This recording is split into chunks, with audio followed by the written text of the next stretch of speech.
Okay, so last Thursday, my phone literally blew up. In the text, my bank was texting me saying, Martin, there's someone trying to charge $823 worth of sneakers online. Is this you, Martin? Is this you? Details coming up on RV Street.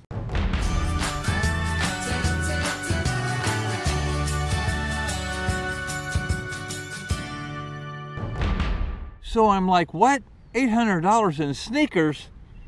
I don't think so. But I look at my phone and I see this text and I'm like, this could be a scam. I'm not taking a chance. I am not answering this text. I flipped my credit card over on the back, dialed the 1-800 number, right? It takes 15 minutes to get to a human. Going through all the messages and stuff. My phone is continuing to blow up. Text after text. Martin, is this you? Martin, is this you? I'm trying to get through to them through the menu options. I can't get a human. Finally, I do. I ask them, I'm getting a text. It appears to be coming from you. Is this true? Is someone trying to charge $823 for sneakers online? They said, yep, we've had 3 attempts. And we've never seen you buying sneakers online before, so we have denied this charge 3 different times. I'm like, okay, good.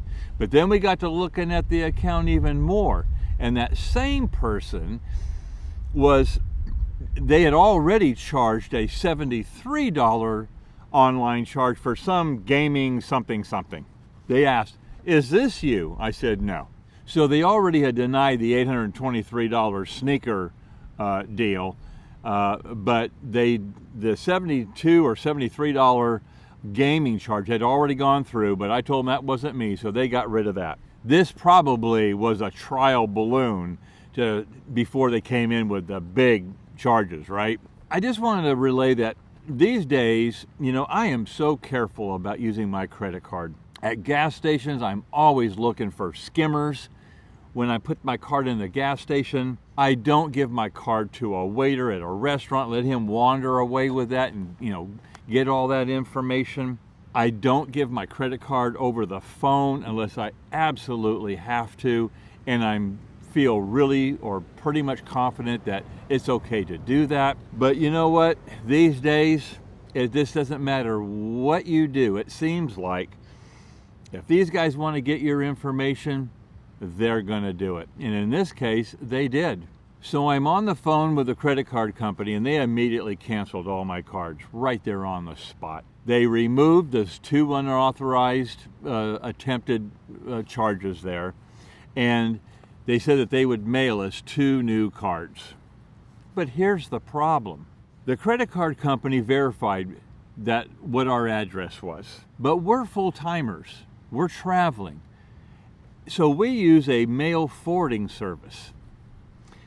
We're currently in Central Florida in a campground, and our mail forwarding service is somewhere in another completely different state. This is our main credit card that we use for practically everything, and we need this thing as soon as possible. We do have a backup card, but we really want this one to be replaced as soon as we can. If they mail our new cards to the mail forwarding service, that's going to take some time. Then we have to contact the mail forwarding service and have them forward it to us here in Central Florida. That's going to take more time and additional postage. So I asked the credit card company, is there any way you can send them directly to us where we are now in Central Florida? They said, yeah, we can do that. I'm like, yes. Now I assumed it would take overnight. This had happened to us before when we lived in the house about a year or 2 ago. We had a credit card that was compromised. I called the company. They said, we'll send you a new card. And it came the next day, FedEx, in one of their regular envelopes. So I assumed that's what was going to happen this time. Wrong. So once I get off the phone with the operator, I get an email saying, your new cards will be mailed to you in the next 3 to 5 business days. And I'm like, oh my God. Well, it is what it is.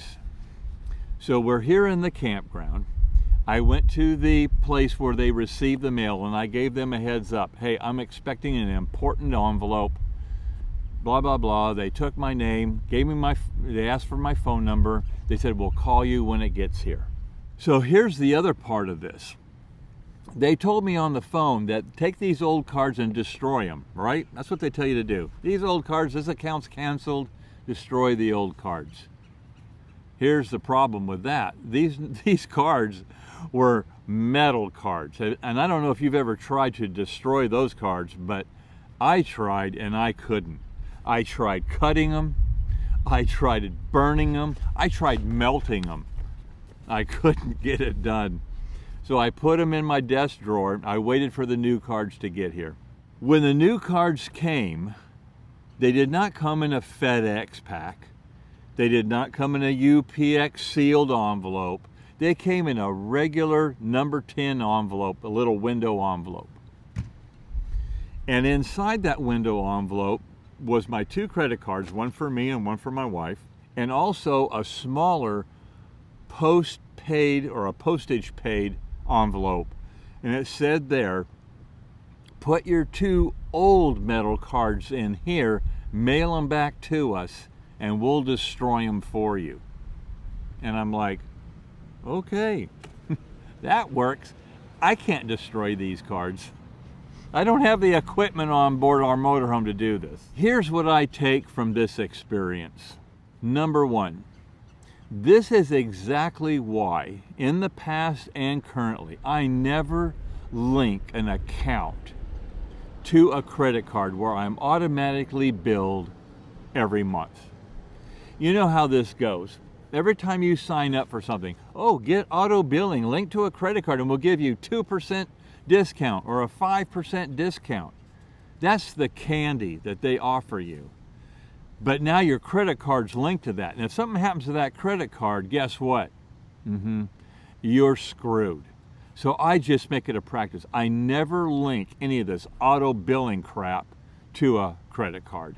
Number 2, when we were at the house and we had this problem happen with a credit card, we got a replacement card within 24 hours, FedExed overnight to the doorstep. RVing full-time, not the case. Took 6 days to get that card. Number 3, if you're at a campground, don't assume that they're going to be able to accept mail for you. Some do, some don't. I checked with this one and I knew that they did.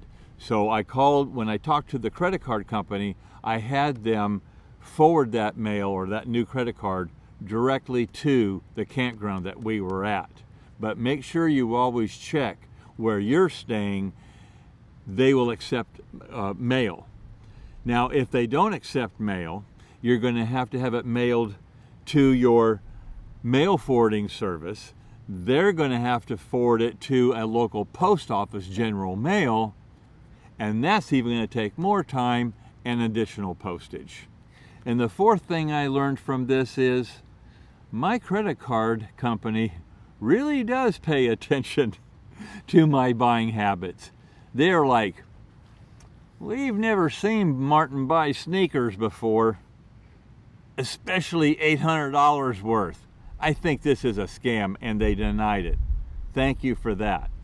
So in the end, we did have to go through the hassle of getting new cards, and it almost took a week. But overall, through this situation, we came out okay. This is RV Street. Stick around.